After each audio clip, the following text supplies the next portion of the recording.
There's a story we tell ourselves in the workshop, a siren song whispered by glossy catalogs and blinking digital readouts. It goes like this: if you want to build something strong, something that will last, you need better tools. You need that $1,000 table saw with a laser guide. You need that $500 router that spins with the precision of a Swiss watch. The more you spend, the more perfect your joints will be, and therefore, the stronger your furniture will become. It's a compelling idea, one that promises a shortcut from novice to master, paved with shiny, heavy machinery. We believe that money can buy quality, that a perfect machine-cut line is inherently superior to one guided by a human hand. But I'm here to pour a little sawdust on that fire.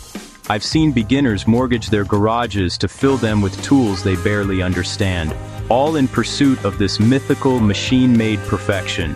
They chase tolerances measured in thousandths of an inch, believing that a seamless, invisible joint line is the ultimate mark of strength.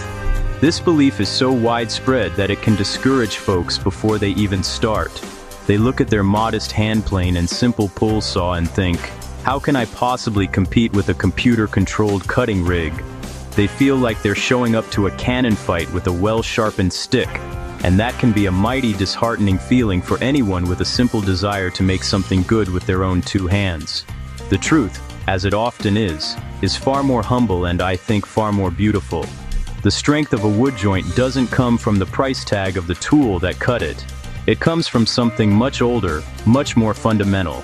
It's about understanding the very nature of the material you're working with, the wood itself. It's about how the long fibers of one piece of wood meet and marry the fibers of another. It's a relationship, a physical bond that relies on good fit and intelligent design, not on microprocessor-driven accuracy. A joint made with care and a deep respect for the wood can be a fortress, even if it was crafted with nothing more than a few dollars worth of steel. So, let's challenge this expensive assumption. Let's pit a humble hand-cut joint against a high-tech machine-made marvel. We'll build a simple half-lap joint, a fundamental building block of woodworking.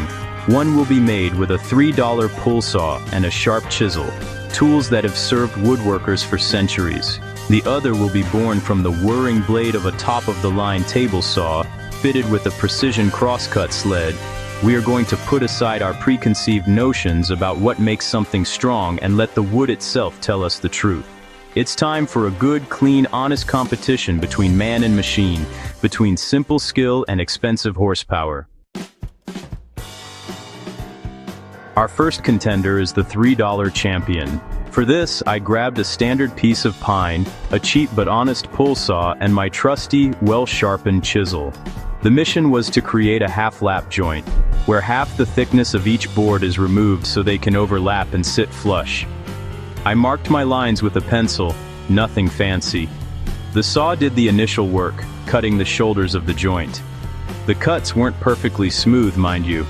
They had the telltale texture of a hand tool, a certain rugged character. You could feel the slight variations where the blade moved, a testament to the human element at play. It was an honest cut, made with muscle and focus. Next, I used the chisel to pare away the waste wood between the saw cuts. This is where the real skill comes in. You have to read the grain, understanding which way the wood wants to split. With each tap of the mallet, thin shavings curled up, revealing the flat cheek of the joint. The resulting surface wasn't glassy smooth like a piece of polished marble. Instead, it had a subtle, undulating texture. It was a landscape of tiny hills and valleys, created by the edge of the blade. When I test-fit the two pieces, they slid together with a satisfying friction. It was a snug fit, not a forced one, a connection that felt right in my hands. Then came the machine. I took two identical pieces of pine over to a cabinet saw that costs more than my first car. I outfitted it with a dado stack, a series of blades that can plow out a wide channel in a single pass. I set the blade height with a digital gauge, ensuring it was exactly half the thickness of the wood. The cross-cut sled guaranteed a perfectly square cut. With a deafening roar, the machine did its work in about 3 seconds. The resulting surface was flawless, almost like glass. It was so smooth you could see your reflection in it, a testament to modern engineering and razor-sharp carbide. When I slid these two machine-cut pieces together, they fit with surgical precision. There was no friction, just a clean, crisp click as they seated. Aesthetically, it was perfect. The seam between the two boards was nearly invisible, but as I held it, I noticed something. The surfaces were so slick, so sterile, that they almost felt like plastic.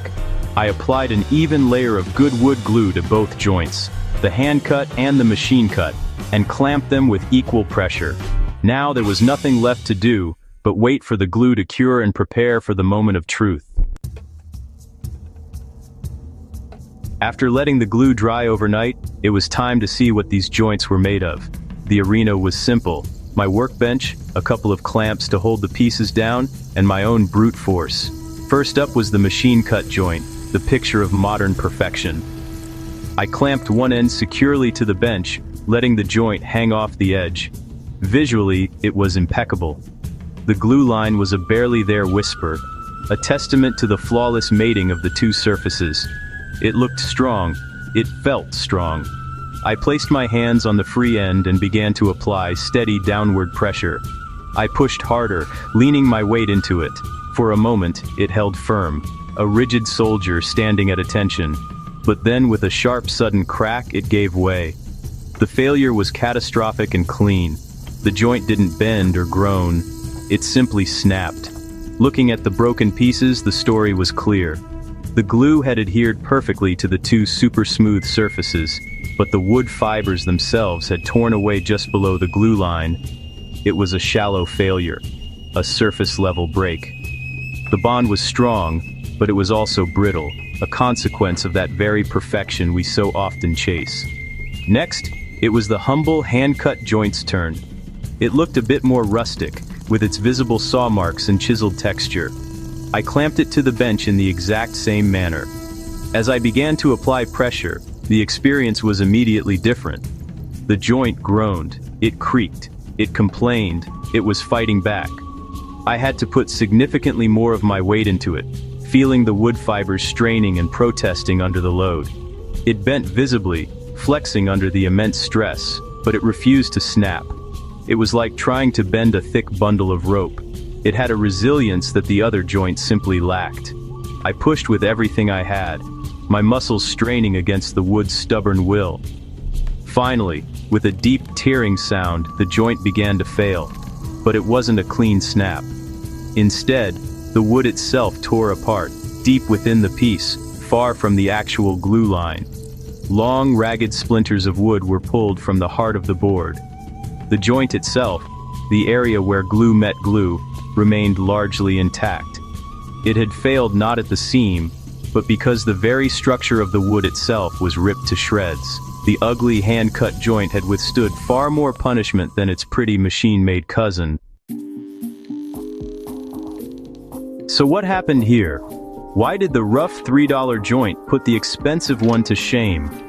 The answer lies in the wood fibers, the very soul of the material. When the machine-cut joint was made, the high-speed blades sheared the wood fibers off cleanly, creating a polished, non-porous surface. Think of it like trying to glue two panes of glass together.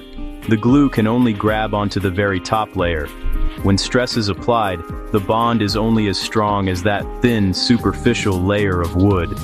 The failure is clean and quick because the connection is, in a way, only skin deep. Now consider the hand-cut joint.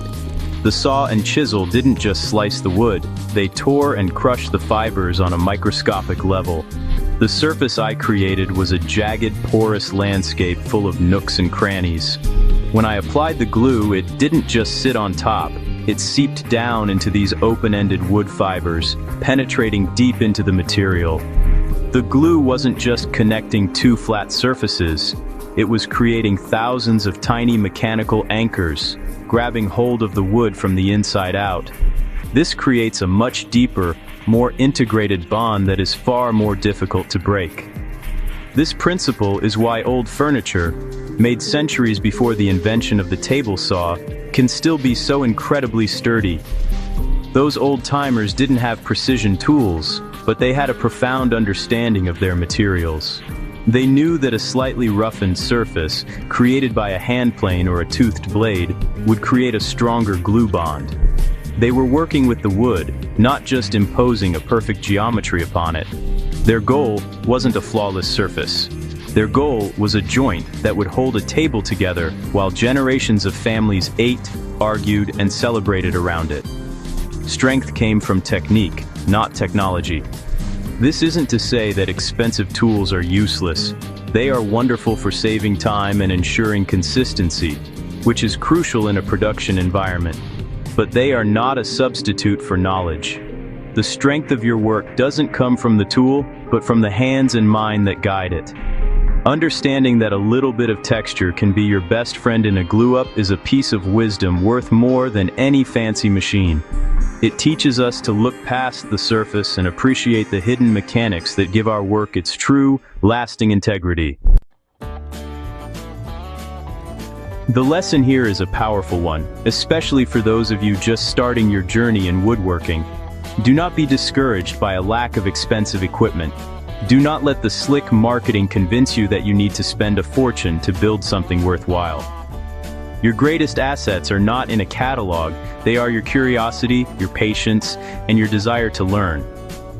The path to becoming a good woodworker isn't about accumulating tools, it's about accumulating knowledge. Start with the basics. Learn how to sharpen a chisel until it can shave the hair on your arm. Learn how to guide a handsaw to follow a straight line. These fundamental skills will serve you far better in the long run than a garage full of machines you're afraid to use. When you work with hand tools, you develop an intimate relationship with the wood. You feel its grain, you hear the sound it makes as the blade passes through it, and you learn its secrets. This tactile feedback is an education that no machine can provide. It teaches you to be a partner to the wood, rather than its commander. This partnership, built on respect and understanding, is the foundation of all strong and beautiful woodworking. It cultivates a quiet confidence that no price tag can bestow. Think of the old cathedrals, the ancient timber-framed barns, and the antique furniture that still fills our museums and homes. These were built by artisans with simple tools and a deep well of knowledge. Their work has endured not because of its machine-like precision, but because of its intelligent design and masterful execution. They understood the material in a way that we are sometimes in danger of forgetting. They knew how to make wood strong, how to make it last, and how to make it beautiful, all with the power of their own two hands.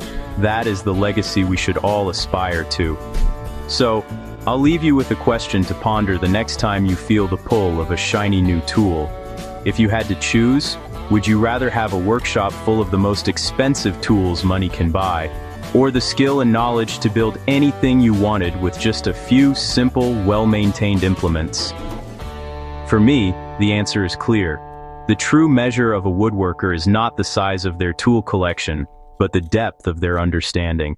Now, get out there and make some sawdust, make something good,